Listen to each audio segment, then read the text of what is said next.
আমাদের দেশে কিছু মৌলবী সাহেব আছে, এটি দোয়াই করে কবে বন্যা হবে, তুফান হবে, ফাউন্ডেশন আছে, টাকা তুলো, খাও দেও, আছে না? এটা এক ধান্দা। হাদিস শরীফে আসছে আল্লাহর লানত বর্ষিত হয় বাঈউল আকফান, কাফন বিক্রেতা যে, তার উপর আল্লাহর লানত আসে। কেন? কাফন বিক্রেতা সারাক্ষণ অপেক্ষা করে মানুষ কবে মরবে, কি আশা করে? কারণ মানুষ মরলে কাপড় বিক্রি হবে।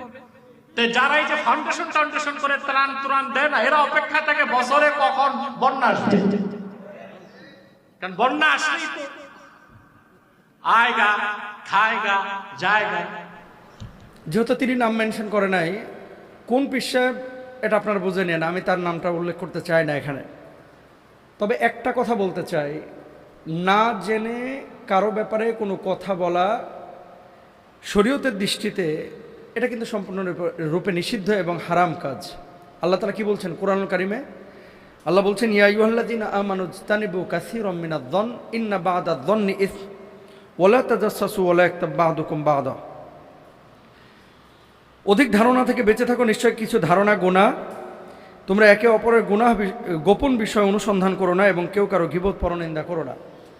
যেই পীর সাহেব এ কথা বলেছেন, উনি পরবর্তীতে বলেছেন যে ক্ষোভ থেকে বা মুসলিমরা সে প্রতিষ্ঠানে গিয়েছিল, সেখানে সাহায্য করা হয়নি, এই হিসাবে তিনি এই প্রশ্নগুলো ছুড়েছেন যে এই প্রতিষ্ঠানের কর্ণধার তারা করেন কি, এবং এরা চাই যে বন্যা আসুক, আসলে আয়েগা খায়েগা, তারপরে কিছু বিলায়েগা, তাই না, বন্টন করবে আর কি।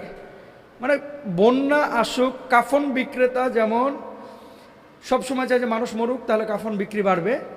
তো বন্যা যারা চ্যারিটি কাজ করে, ফাউন্ডেশনের কাজ করে, এরা চায় যে হচ্ছে সিডর আসুক, আইলা আসুক, বন্যা আসুক, তাহলে কী হবে, কিছু আর্ন হবে, কিছু বিতরণ হবে, কিছু খাওয়া দাওয়া হবে।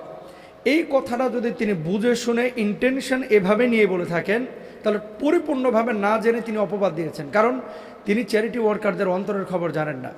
আমি ওনাকে বলতে চাই, যিনি এ কথা বলেছেন, আকাশে যখন হেলিকপ্টারে ওড়েন কালো চশমা থেকে দুনিয়া দেখা, চকবাজার, গুলিস্তান, ইসলামপুরের এই যে শ্রমজীবী মানুষ যাদের গাটা ঘামে ভিজে থাকে, এদের চোখ দিয়ে দুনিয়া দেখা দুইটা কিন্তু দুই জিনিস। আপনি মাঠে নামেন তাহলে বুঝবেন দুনিয়াটা কত কঠিন, দুনিয়াটা কত কঠিন, মাঠে নামেন তারপরে বুঝবেন। এই যে মোবাইলটা, আপনারা যদি কেউ আসেন সামনে আমার কাছে দেখতে পারেন, গত দুই দিনে প্রায় 900 ফরম আসছে আমার কাছে শুধু কর্মসংস্থানের জন্য। এই যে একটু আগে একটা মানুষ এসে কাঁদতেছিল, আপনারা নিজেরাও দেখেছেন। 900 মানুষ শুধু ফর্ম ফিল আপ করেছে যে আমাকে একটা কাজ দেন, আমি বেঁচে থাকতে চাই, আমাকে শুধু একটা কাজ দেন। এমনও ঘটনা পেয়েছি, 3 ভাই বেকার, প্রতিবন্ধী, ডিজেবল, একজন বিষ খেয়ে মারা গেছে, আর 2 জন অপেক্ষমান আছে। কয় যদি মরাটা গুনাহ না হতো তাহলে আমি মারা যাইতাম। দেখেন, আমরা হুজুররা, বক্তারা, পীর সাহেবরা বা খানকায় দরবারে যারা বসে আছেন, সারাক্ষণ খালি BMW সারাক্ষণ ভালো ভালো গাড়িতে চড়েন, হেলিকপ্টারে মাহফিল করেন, মাহফিলে গিয়ে আবার 10-15 পদের খাবার খান, আমরাও খাই, এবং খাওয়ার পরে আমরা মনে করি কি দুনিয়া মনে হয় এটাই। আসলে দুনিয়া এটা না, দুনিয়া এটা না। দুনিয়ায় যদি আসল চরিত্র বা রূপটা দেখতে চান তাহলে এই মানুষগুলোর সাথে মিশেন, যারা খেটে খাওয়া মানুষ, যারা মিসকিন, যারা ফকির, যারা অসহায়। দেখেন জীবনের গল্পটা কতজনের কত রকম। আমি তো লন্ডন থেকে এসে প্রায় 36-37টা গল্প সোশ্যাল মাধ্যমে আপনাদের সামনে উন্মুক্ত করেছি, যে দেখেন এই মানুষগুলোকে কাজ তৈরি করে দিয়েছে। কালকে কাঁচা সবজি বিক্রি করেছে ভ্যানে, যে লোকটাকে গত সপ্তাহে কর্মসংস্থানের ব্যবস্থা করা হয়েছে, কালকে সে 800 টাকা লাভ করেছে। এই যে মানুষগুলো একসময় শূন্য ছিল, কিচ্ছু ছিল না, আজকে সে একটা কাজ করতেছে, কোনো না কোনোভাবে আল্লাহ তাআলা তার ব্যবস্থা করে দিয়েছেন। এই কাজগুলোকে আপনারা কেন অ্যাপ্রিসিয়েট করেন না? এদেশের মানুষ কেন পেছন থেকে খামচে ধরে, কেন টেনে ধরে?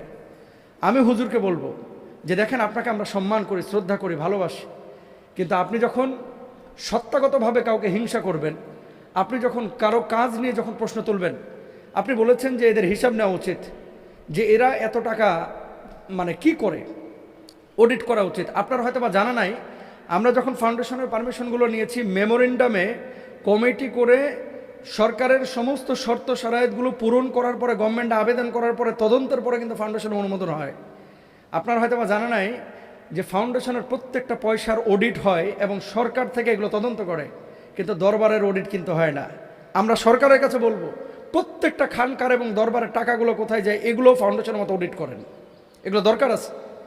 কেন বারবার শুধু দেখবেন এই দেশে যারাই মানুষের জন্য কাজ করে এরাই পরবর্তীতে হামলা মামলার সবচেয়ে বেশি মুখোমুখি হয়। আর তারা ইন্টেনসিভ কেয়ার ইউনিটের মধ্যে থাকে, তারা কারা? যারা গোলালু মার্খা, এরা কোনো সংঘাতের মধ্যে নাই, এরা কোনো সংগ্রামের মধ্যে নাই, এরা নিজে খাচ্ছে, দাচ্ছে, ঘুমোচ্ছে, দুনিয়াটাকে আপনার ব্যবহার করছে। তারপরে এক সময় এরা আবার প্রশ্ন তুলতেছে যারা কাজ করতেছে। যেই প্রতিষ্ঠানের ব্যাপারে কথা বলা হয়েছে, লক্ষ লক্ষ মানুষের কাজের ক্ষেত্রে তারা চেষ্টা করতেছে। হ্যাঁ, ইন্টেনশন যদি তাদের খারাপ হয়, আপনি দোয়া করেন আল্লাহর কাছে যেন আল্লাহ তাআলা তাদেরকে ধ্বংস করে দেয়। আল্লাহর কাছে বলেন, যেহেতু আপনার কাছে কোনো ডকুমেন্ট নাই, আপনি ডকুমেন্ট ছাড়া কথা বলছেন কেন? যদি ডকুমেন্ট থাকতো আপনি কথা বলেন। এই কথাগুলো দুঃখ নিয়ে বলতেছি। আর আমি নিজে মুস্তাফিজ রহমানী, লন্ডন যাওয়ার আগে আমার গাড়ি ছিল, এখন আমার গাড়ি নাই, আমি রিক্সায় চলতেছি। আগে নিজেকে নিয়ে ভাবতাম, এখন আমি ভাবি হচ্ছে মানুষকে নিয়ে। আগে 2টা পয়সা হাতে আসলে চিন্তা করতাম যে কোথায় জমি কিনবো, কোথায় ফ্ল্যাট করব। আর এখন 2টা পয়সা হাতে আসলে আমি চিন্তা করি যে 2জন মানুষের কিভাবে আমি কর্মসংস্থান তৈরি করতে পারি। মরার ভয় আপনার আছে, আমার নাই। যদি ভোগ বিলাসিতা আর দুনিয়া কামানোর উদ্দেশ্য থাকতো তাহলে লন্ডন আমি ছাড়তাম না, বাচ্চাগুলোকে ইংল্যান্ড থেকে নিয়ে এসে বাংলাদেশের মাদ্রাসায় ভর্তি করতাম না। আপনি কারে হাদিস শোনাইতেছেন? শোনেন, জ্ঞান অর্জন, জ্ঞানী হওয়া, বুখারীর দর্শ দেওয়া, হাদিস কোরআন পড়ানো আর মাঠে কাজ করা দুই জিনিস। যদি বুঝতে চান আমার সাথে আসেন, 2 দিন মাঠে কাজ করেন, বস্তা টানেন, রসুন পেঁয়াজ মাথায় টানেন এবং তাদের কর্মসংস্থান করে দেন। যে নোংরা প্লেটে ভাত খাচ্ছে ওখান থেকে 2 লুকমা ভাত খান, তাহলে বুঝবেন যে হেলিকপ্টার থেকে দুনিয়া দেখা আর বাজার থেকে দুনিয়া দেখা। শ্রমজীবী মানুষ, রিক্সাওয়ালা, ঘরমাক্ত মানুষের গায়ের গন্ধ আর মাহফিল কমিটির সভাপতির গায়ের গন্ধ কিন্তু একরকম না হুজুর, 2 গন্ধের পার্থক্য আছে। সুতরাং আপনি এত আক্রোশ করেন না। আমরা চাই যে বাংলাদেশে একটা পরিবর্তন হোক।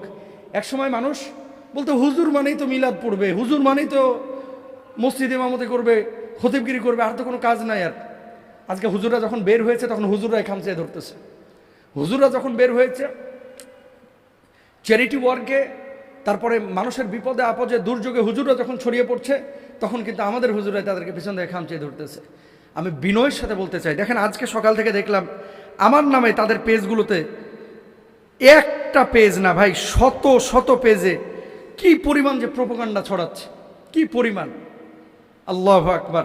আল্লাহ তাদেরকে বুঝ দান করুক, হেদায়েত দান করুক।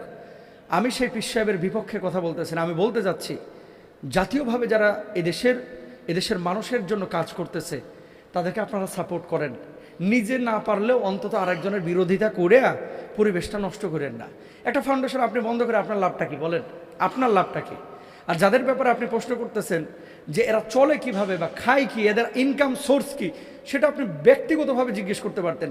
এভাবে ওপেন পাবলিকের সামনে বলে আপনি প্রশ্নবিদ্ধ করে এদেশের মানুষকে কনফিউশনের মধ্যে ফেলে একটা জাতীয় ক্ষতি করেছেন। হ্যাঁ, আমি সরকারের কাছে আমরা স্পষ্টভাবে বলতে চাই, কোনো ফাউন্ডেশনের ব্যাপারে যদি 1 পয়সা কেন 1টা টাকা হিসাব নিকাশে কোনো গরমিল হয় আপনারা বন্ধ করে দেন। আপনি নিজের দরবার খানকাতে যে পরিমাণ কালেকশন হয় সেখান থেকে কিন্তু শত শত মানুষের এরকম চ্যারিটি কাজ করা সহজ। আর চ্যারিটি বিষয়টা বুঝতে হলে আপনাকে কিন্তু একটু নিজেও পড়াশোনা করতে হবে যে ফাউন্ডেশনটা কি, চ্যারিটিটা কি, কিভাবে তারা মাঠে কাজ করে, কোথা থেকে পয়সা আসে এবং পয়সাগুলো কিভাবে স্প্রেড হয়, কিভাবে কোথায় খরচ হয়। তো আর কামড়াকামড়ি করেন না, আর ধাক্কাধাক্কি করেন না, প্লিজ এবার একটু স্থির হন। আমরা চাই সবাই মিলে কাঁধে কাঁধ মিলিয়ে এই দেশটাকে সুন্দর করতে। আর আপনারা অনেকে মনে করেন যে হুজুর এই বিষয় নিয়ে কথা বলার কি দরকার ছিল। আজীব ব্যাপার, আমাকে কেউ ব্যক্তিগতভাবে গালি দেখে আমি মন খারাপ করব না, আমার বাপ মাকে গালি দেখে আমি মন খারাপ করব না, কিন্তু আমার সত্তা নিয়ে টান দেবে, একটা আদর্শ নিয়ে টান দেবে, যেখানে আমার পুরো পিঠ ঠেকে আছে, দেয়াল মানে আপনার শেকড় লেগে আছে যে এই দেশের জন্য, এই দেশের মানুষের জন্য কিছু একটা করা দরকার। সেই জায়গাটায় যখন আপনি আঘাত করবেন, অবশ্যই মানুষের কাছে যখন আপনি প্রোপাগান্ডা ছড়াবেন, মানুষকে ক্লিয়ার করা এটা আমাদের ইমানি দায়িত্ব, নৈতিক দায়িত্ব। সুতরাং সবশেষ কথা, কোনো ফাউন্ডেশনের ব্যাপারে যদি আপনাদের হিসাব নিকাশ জানার প্রয়োজন হয়, গভর্নমেন্টের তো অডিট হয়, সরকার তো এটা নিয়ন্ত্রণ করেই, তদন্ত করেই।